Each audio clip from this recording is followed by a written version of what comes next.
বন্ধুরা, সর্বপ্রথম police training centre বা পুলিশ লাইন মাঠে গিয়ে প্রথমে এই যে মুক্তিযুদ্ধ কোটা পুরুষ, মুক্তিযুদ্ধ কোটা নারী এবং সাধারণ কোটা লোকজন সবাই মিলে সাধারণ কোটা এবং মুক্তিযুদ্ধ কোটা ইত্যাদি বিভিন্ন কোটার পেছনে গিয়ে দাঁড়াবে। তারপরে আছে সাধারণ কোটা, এতিম কোটার পেছনে গিয়ে লাইন সহকারে দাঁড়াবে। তাছাড়া আছে আনসার ও ভিডিপি কোটা, যারা আনসার ভিডিপি কোটা আছে, যাদের ট্রেনিং আছে আনসারের, তারা ওই ওই লাইনে গিয়ে দাঁড়াবে। এবং যারা পোষ্য কোটা অর্থাৎ যারা পুলিশ সদস্যের সন্তান বা তারা এই কোটায় নারী বা পুরুষ দুইজন দুই লাইনে দাঁড়াবে। তো এভাবে লাইনে দাঁড়াইতে হবে আস্তে আস্তে। তারপরে পর্যায়ক্রমে মাপ শুরু হবে। এটা প্রথম দিনের কথা বলছি, এটা হচ্ছে প্রথম দিনেই হবে। তারপরে নারীদের তারপরে শারীরিক মাপ, এই স্কেলে শারীরিক মাপ অনুষ্ঠিত হবে।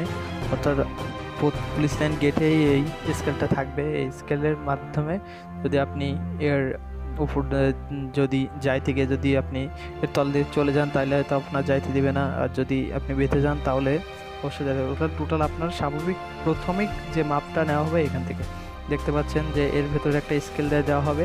এই স্কেলের সাহায্যে মাপা হবে। এই যে এখানে পয়েন্টগুলো দেওয়া আছে, এই পয়েন্টগুলোর মাধ্যমে হচ্ছে যারা নারী আছে তাদের জন্য, নারীদের উচ্চতা যদি একটু কম আছে 5 ফুট 2 ইঞ্চি বা 4 ইঞ্চি যতই আছে ওদের চিত্র এর ভেতরে স্কেল করানো হবে।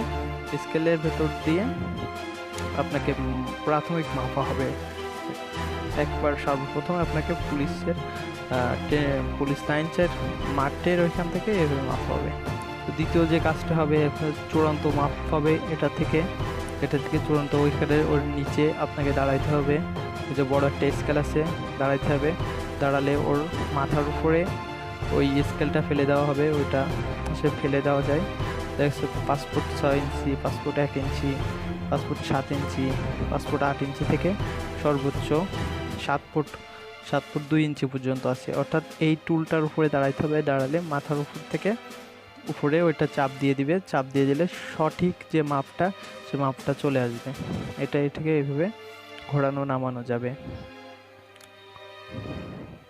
যেটা সহজ এবং সঠিক মাপ হবে। এটা দিয়ে লাভ, অর্থাৎ আপনি এই যে লাভ দিতে হবে উপরে হাই জাম্প। এটা এখান থেকে দুইবার যে আমার হাত দিয়ে দেখতে পাচ্ছেন, এখান থেকে 2টা দড়ি বাঁধা হবে, আর এই দড়ি বেঁধে ওইখান থেকে মাপ দেওয়া হবে, লাভ দিলে আপনাকে প্রাথমিকভাবে পাস বলে গণ্য করা হবে। সর্বোচ্চ এগুলো দ্বিতীয় দিনের রাউন্ড। তো আমরা দেখতে পাচ্ছি ইভেন্টগুলো আসলে কি আছে। দৌড় আছে, পুশ আপ আছে, লং জাম্প আছে, হাই জাম্প আছে। এটা হলো 9, 11, অর্থাৎ চুয়াডাঙ্গায় এই দিনে এইগুলো হবে। তো হাই জাম্প দেখতে পাচ্ছেন সর্বোচ্চ 3বার করে সুযোগ দেওয়া হবে। লং জাম্পে সর্বোচ্চ 3বার সুযোগ দেওয়া, অর্থাৎ লং জাম্প আপনি 10 ফুট পর্যন্ত লাভ দিতে হবে, 10 ফুটের বেশি। মেয়েদের ক্ষেত্রে 6 ফুট আছে। আর হাই জাম্প হচ্ছে 3 ফুট 3.5 ফুট। সর্বোচ্চ 3বার সুযোগ পাবে। যদি আপনি 1বার 2বারে না পারেন তাহলে 3বার পর্যন্ত সুযোগ পাবেন। আর মেয়েদের ক্ষেত্রে 2.5 ফুট পর্যন্ত সর্বোচ্চ 3বার মেয়েরাও সুযোগ পাবে। দৌড় হচ্ছে 34 সেকেন্ডে 200 মিটার এবং 28 সেকেন্ডে 200 মিটার। এবং তৃতীয় দিবস হিসেবে যেটা আছে,